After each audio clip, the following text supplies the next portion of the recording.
The Galactic Council had watched humanity for 3 standard cycles, and in all that time, they had found nothing impressive about the small pink creatures from the blue planet Ambassador Vethron of the Solari. Consortium sat in his private chamber aboard Nexus station, reading through the latest reports on human behavior with a mixture of boredom and mild confusion. The humans were soft. That was the conclusion every analyst had reached after years of careful observation. They kept animals in their homes and called them family members. They cried when fictional characters died in their entertainment programs. They said sorry when they accidentally walked into walls or furniture, as if the objects might have feelings.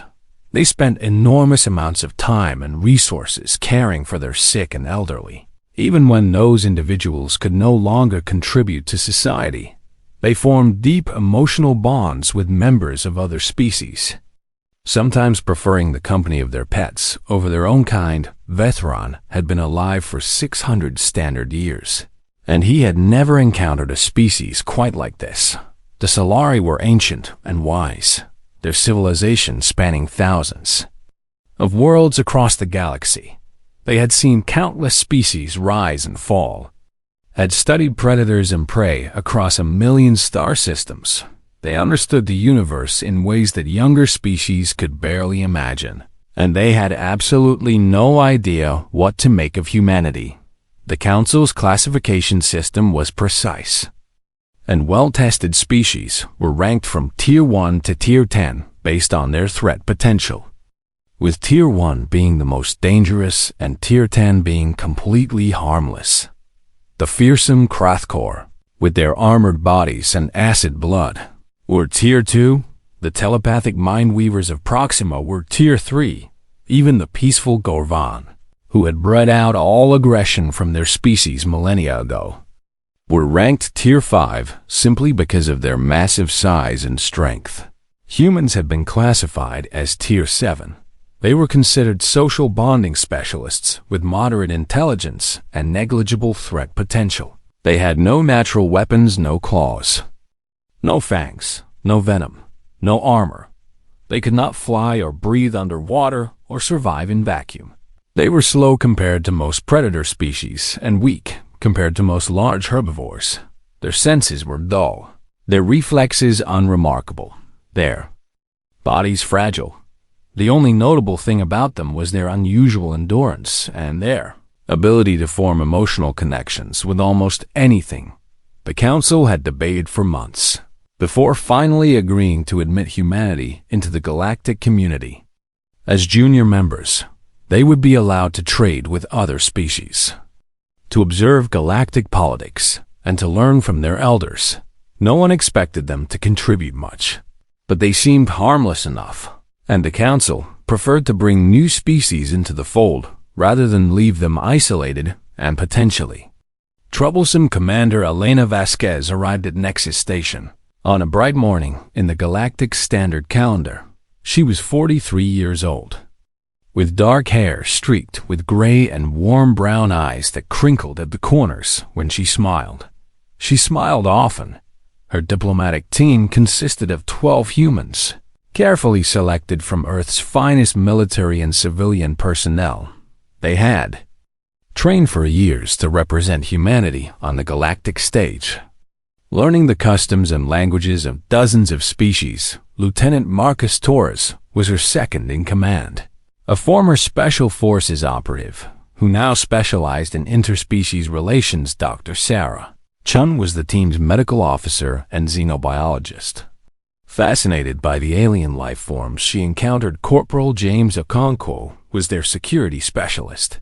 Though no one expected him to do much more than stand guard and look official, the others were diplomats, translators, scientists, and cultural liaisons.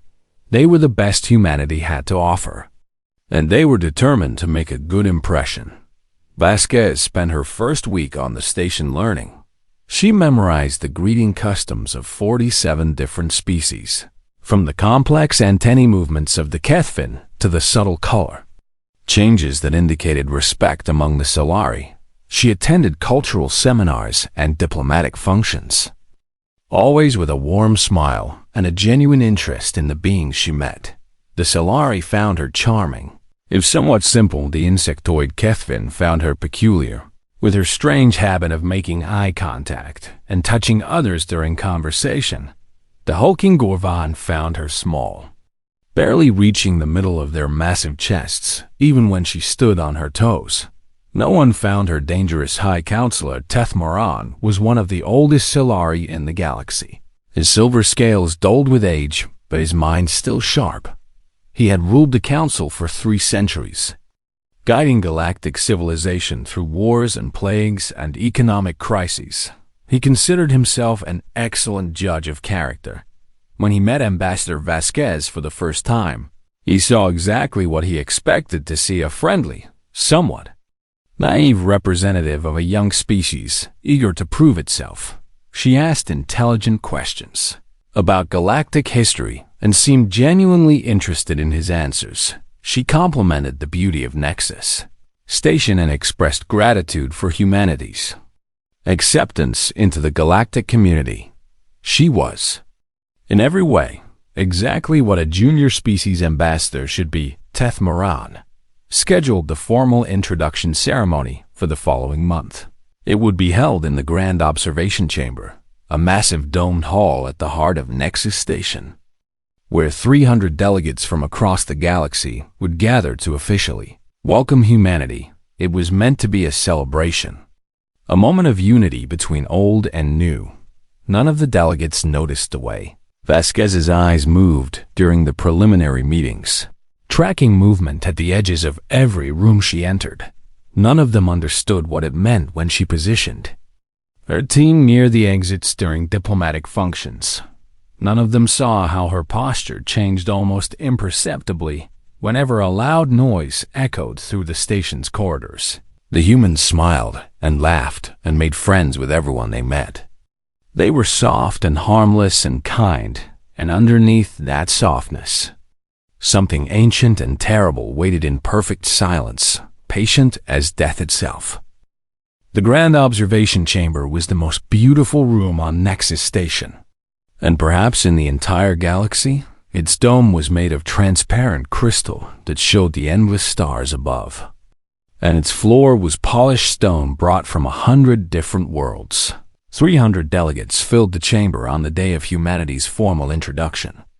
Their bodies, a rainbow of colors and shapes and sizes, the Solari stood in graceful clusters, their silver and gold scales catching the starlight. The Kethvin clung to the walls and ceiling with their 6 limbs, their compound eyes watching everything at once. The massive Gorvan towered over everyone else, gentle despite their size, their deep voices rumbling like distant thunder when they spoke. Smaller species darted between the larger ones, the fox-like Guarani, the crystalline Morth, the tentacled deeplings from the ocean world's ambassador. Vasquez stood at the center of the chamber with her team arranged behind her. She wore her formal uniform, crisp and clean, with the flag of Earth on her shoulder. Her smile was warm as she waited for High Counselor Tethmoran to begin the ceremony. The old Solari rose from his seat of honor and spread his arms wide in the traditional gesture of welcome. His voice echoed through the chamber, translated into 100 languages by the station systems. "Today we gather to welcome a new species into our community," he said. "The humans of Earth have proven themselves worthy of our fellowship, and we open our arms to them as friends and partners." The delegates applauded in their various ways, clapping, clicking, humming, flashing colors. Vasquez bowed her head in gratitude and prepared to give her acceptance speech. She never got the chance. The explosion came from the north side of the chamber, a blast of fire and metal that tore through the crystal dome and sent shards raining down on the delegates below. Screams filled the air, high-pitched shrieks from the Kethvin, bellowing roars from the Gorvan, the strange whistling cry of the Solari in distress. Through the smoke and chaos came the Drevkai. They were raiders, pirates who had rejected galactic law decades ago, and now survived by attacking trade routes and isolated outposts. Their bodies were covered in black armor, and their hands held plasma rifles that glowed with deadly energy. There were at least 50 of them. Pouring through the breach in the dome with practiced efficiency, the delegates scattered in panic. The Silari froze in place, their biology compelling them to remain, still in the presence of predators, a survival instinct.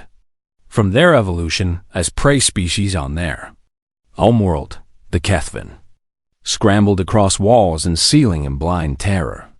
Their clicks and whistles filling the air with noise, the Gorvan bellowed and stumbled backward, their massive bodies unused to conflict.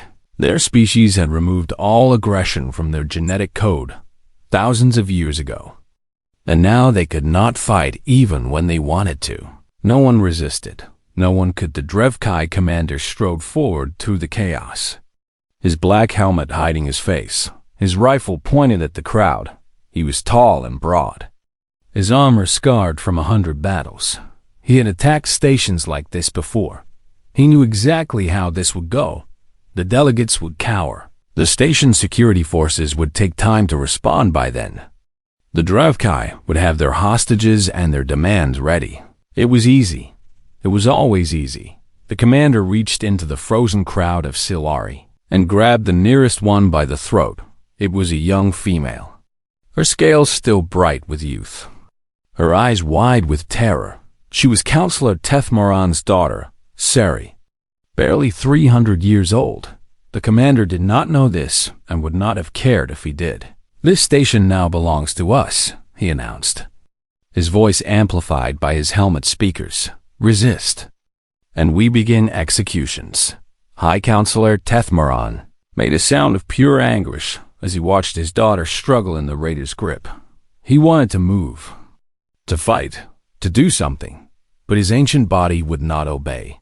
300 delegates stood frozen in fear and grief, waiting for the inevitable, and then something strange happened. Ambassador Elena Vasquez stepped forward. She did not run or scream or freeze like the others.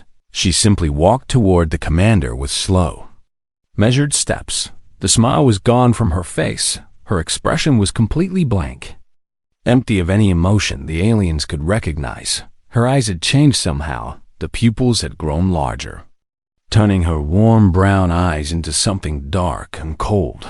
Her breathing had slowed to an almost invisible rhythm. Every muscle in her body had gone absolutely still, like a coiled spring waiting to release behind her. The other 11 humans had changed too. They stood in perfect formation, their bodies motionless, their eyes tracking the Drevkai soldiers with an intensity that made several of the raiders shift nervously. Lieutenant Torres had moved in front of the frozen Solari delegates without anyone seeing him.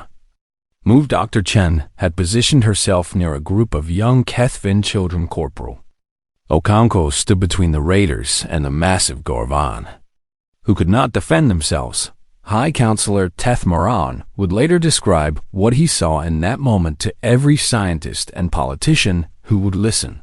"I have lived for 600 years, he would say. "I have witnessed predator species across 1,000 worlds, and I know the signs of a hunting creature preparing to strike. The stillness, the focus, the way they track their prey without blinking, the complete absence of fear." He would pause then, his old voice trembling with remembered terror. "I had never seen those signs in a human before," he would continue. "I did not know they could show those signs, and I did not know what it meant until it was far too late." In the Grand Observation Chamber, Ambassador Vasquez stopped 10 meters from the Drevkai commander. Her voice cut through the chaos like a blade, flat and cold and impossibly calm. "Release her." The commander laughed behind his helmet.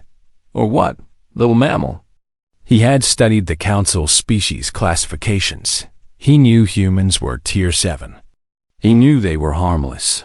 He pressed his plasma rifle against young Sari's head and waited for the human to beg or cry or back away. Like all the other soft species in the galaxy, Vasquez did not beg. She did not cry. She did not back away. Instead, something ancient woke up behind her eyes, and every Drevkai soldier in the chamber felt a chill run down their spines without understanding why.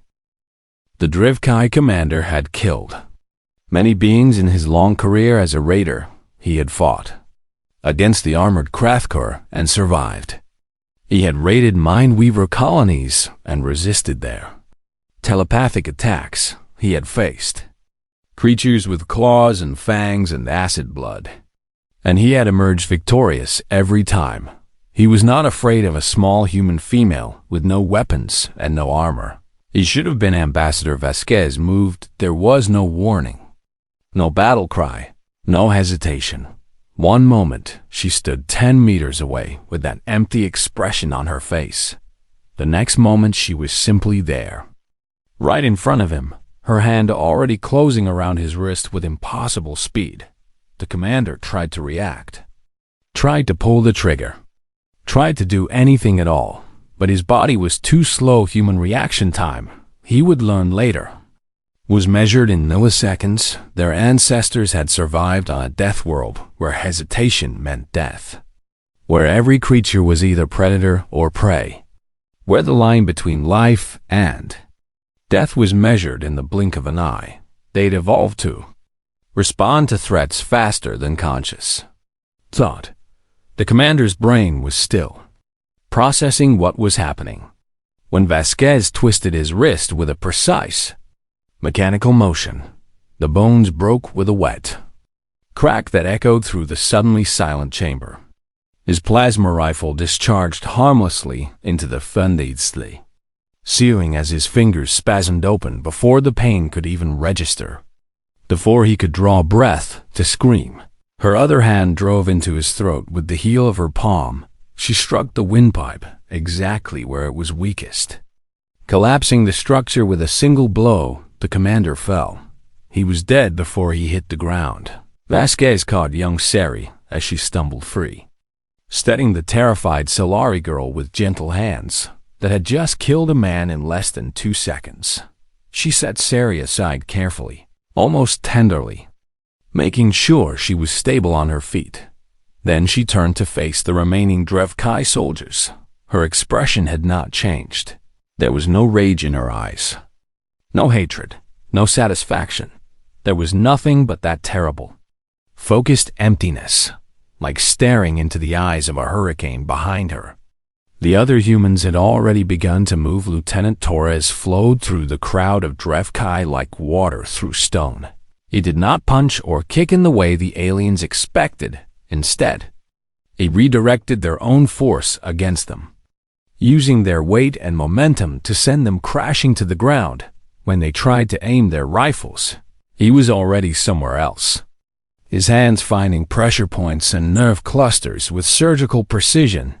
3 raiders collapsed in the first 4 seconds, their bodies temporarily paralyzed by strikes to their spinal columns. Dr. Sarah Chun moved differently, her medical knowledge turning into a weapon. She knew exactly where every species kept its vital organs, exactly which arteries carried blood to the brain, exactly which nerves controlled motor function. She struck the weak points with her fingers, disabling raiders without killing them when she could, killing them instantly when she had no other choice.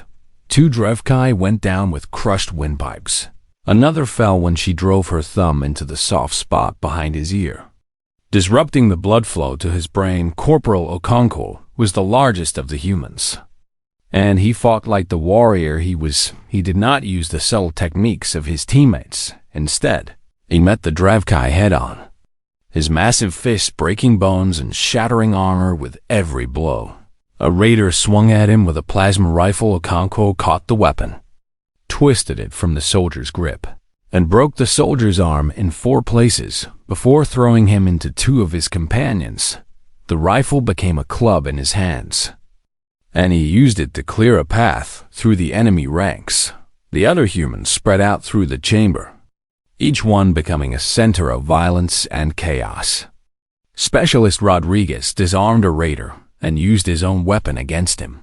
Private Kowalski protected a group of terrified Virani by putting herself between them and the enemy, her small body somehow becoming an impenetrable wall.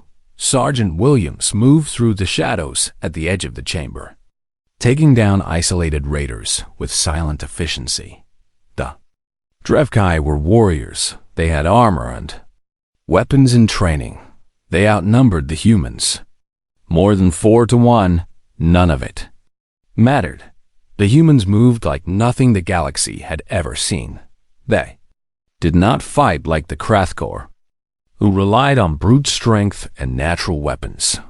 They did not fight like the Mindweavers, who used their mental powers to confuse and control. They did not fight like any predator species the Council had ever studied. They fought like something else entirely, like a force of nature, like a storm made of flesh and bone. Every movement was efficient. Every strike was precise. Every action flowed into the next without pause or hesitation. They communicated without words, anticipating each other's movements, covering each other's weaknesses, working together like a single organism with 12 bodies. Ambassador Vasquez waded through the chaos at the center of the battle. 3 raiders tried to surround her. She broke the first one's knee with a low kick, shattered the second one's helmet with her elbow, and crushed the third one's throat with her forearm. All in a single fluid motion. A 4th raider fired his plasma rifle at her from across the chamber. She was already moving before he pulled the trigger. The bolt of energy passing through the space, where she had been standing a heartbeat before. She closed the distance in 3 seconds, knocked the rifle aside, and drove her palm into his chest hard enough to stop his heart. The delegates watched in stunned silence. The Solari could not move, frozen by their prey instincts. The Kethvin had stopped their panicked scrambling and now clung to the walls, their compound eyes tracking every moment of the violence below. The Gorvon stood like statues, unable to comprehend what they were witnessing. High Counselor Teth Moron felt something he had not experienced in centuries: pure, primal terror. These were the creatures his people had classified as harmless. These were the soft, smiling beings who cried at fiction and apologized to furniture. These were the gentle ambassadors who made friends with everyone they met, and they were killing trained soldiers with their bare hands like it was nothing. The battle lasted 47 seconds. When it was over, 18 Drevkai lay dead or unconscious on the polished stone floor. The remaining raiders had fled back through the breach in the dome, their confidence shattered, their commander dead. Their invasion turned into a rout. The humans stood among the fallen enemies, breathing hard, their hands in uniforms stained with blood that was not their own. Slowly, the terrible stillness faded from their faces. Color returned to their eyes. They became human again, soft and warm and gentle. Ambassador Vasquez wiped the blood from her knuckles on her ruined uniform. She looked up at the 300 delegates who had witnessed everything. Her voice was warm again, concerned, kind. Is everyone all right? High Counselor Tethmaran opened his mouth to respond. Nothing came out. He had no words for what he had just seen. None of them did. The emergency session of the Galactic Council was held in a secured chamber deep within Nexus Station, far from the damaged Grand Observation chamber, where cleaning crews were still removing bodies and repairing the breach in the Crystal Dome. 300 delegates had witnessed the attack. 300 delegates had watched 12 humans tear through 50 armed raiders like they were made of paper. 300 delegates were now demanding answers. The humans were not invited to this meeting. High Counselor Tethmaran sat at the head of the great table, looking older than he had ever looked before. His daughter Sari was safe in the medical wing, physically unharmed but deeply shaken. He owed her life to the humans. He was not sure how he felt about that. Representative Kethvas of the Kethvin was the first to speak, his mandibles clicking with agitation. How is this possible? He demanded. The classification indicated no combat capability. Our behavioral models showed no aggression markers. Our analysis teams studied them for 3 standard cycles and found nothing to suggest this was even possible. How did we miss this? His compound eyes darted around the chamber, seeking answers that no one could provide. The Solari analysts rose from their seats, their silver scales dulled with stress. They had been working without rest since the attack, trying to understand what had happened. Their findings were disturbing. Honored delegates, the lead analyst began, her voice carefully controlled. We have completed our preliminary analysis of human biology and behavior, and we believe we now understand where our classification system failed. She activated a holographic display that showed a human body in cross-section. Humans, she continued, are pursuit predators. Their ancestors evolved on a death world called Earth, where every environment was hostile and every creature was either predator or prey. The display shifted to show ancient humans chasing large animals across a vast grassland. They did not have claws or fangs or venom. They did not have speed or strength or armor. Instead, they had endurance. They could run for hours without stopping, chasing their prey until it collapsed from exhaustion. Representative Vorn Thak of the Gorvan raised his massive hand. We knew this, he rumbled. It was in the initial assessment. Pursuit predation is not remarkable. You are correct, the analyst replied. But pursuit predation was only the beginning of their evolution. The more significant adaptation came later. When humans began to form social groups, the display changed again, showing a group of early humans gathered around a fire. Humans are pack animals. They survived not through individual strength, but through cooperation. They formed bonds with each other so deep that they would willingly die for members of their group. Many species form social bonds. Kethvaz interrupted. The Varani live in family units. The Deeplings form colony minds. Even the Solari maintain kinship ties. Why is this relevant? The analyst paused, gathering herself for what came next. Because human social bonding is not merely emotional, she said. It is biological. It is wired into their nervous systems at the most fundamental level, and it is directly connected to their predatory response. The chamber fell silent. Humans developed the ability to completely suppress their predatory instincts. The analyst continued. They can bond with prey species, nurture their young for decades, form emotional attachments with creatures they could easily kill. They domesticated their own violence, hiding it so thoroughly that even they sometimes forget it exists. She looked around the chamber, meeting the eyes of delegates from dozens of species. But the suppression is conditional. There is a trigger. The holographic display showed a human brain, with certain regions highlighted in red. When a human perceives a threat to someone they have bonded with, their family, their friends, their pack, the suppression vanishes instantly. Millennia of evolutionary violence surge forward without warning, without transition, without mercy. She pointed to the highlighted regions. These are the areas of the human brain that control their fight or flight response. In most prey species, this system defaults to flight. They run, they hide, they freeze. In most predator species, this system is always active. They are constantly hunting, constantly aggressive. Her voice dropped lower. In humans, the system is dormant most of the time. They are genuinely gentle, genuinely kind, genuinely soft. But when the trigger is pulled, the dormant system activates fully in less than 1/10 of a second, faster than conscious thought, faster than deliberate choice. She deactivated the display and faced the council directly.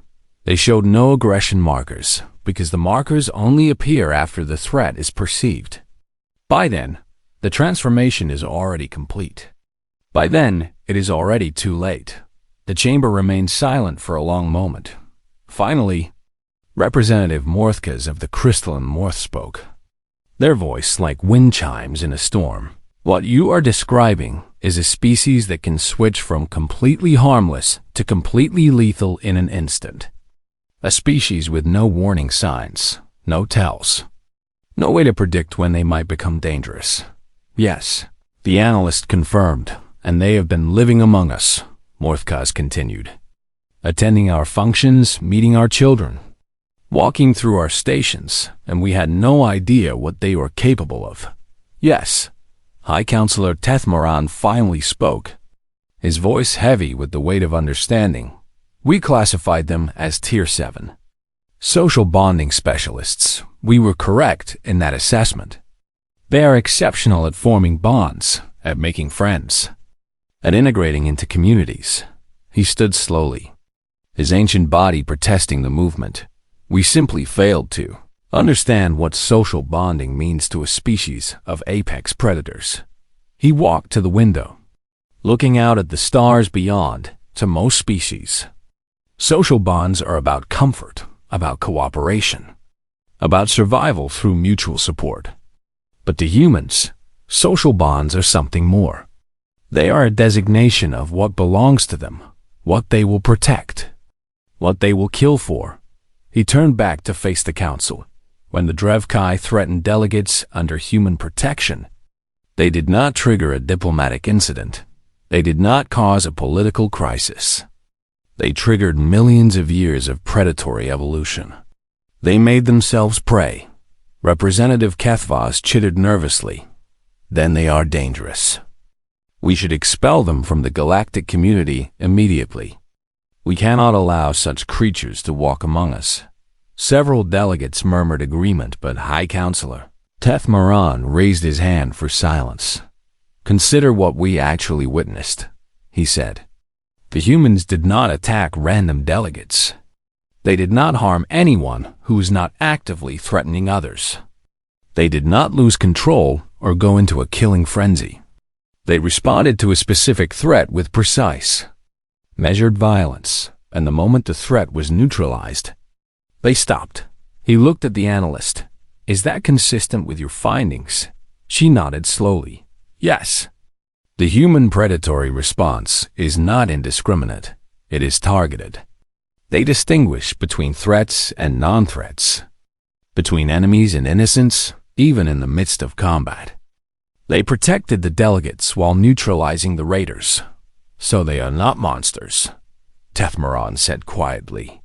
They are guardians, protectors, beings who have learned to contain their nature until it is needed.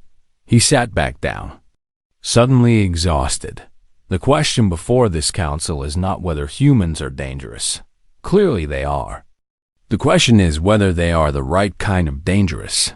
The debate would continue for hours. But something had already changed in the way the galaxy saw humanity. They were not soft. They had never been soft. They had simply been waiting. Ambassador Elena Vasquez stood outside High Counselor Tethmaran's private quarters.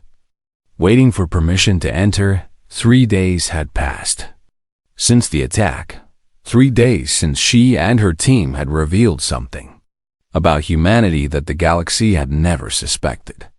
3 days since everything changed. The door slid open, and she stepped inside the High Counselor's quarters. Were elegant but simple, decorated with artifacts from his long life crystals from his homeworld, gifts from grateful species, memories of 6 centuries of service to the galactic community.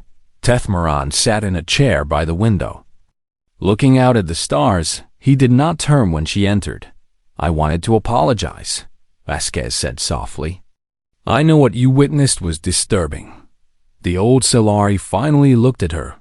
His silver scales had lost some of their luster, and his ancient eyes were tired in a way that had nothing to do with age.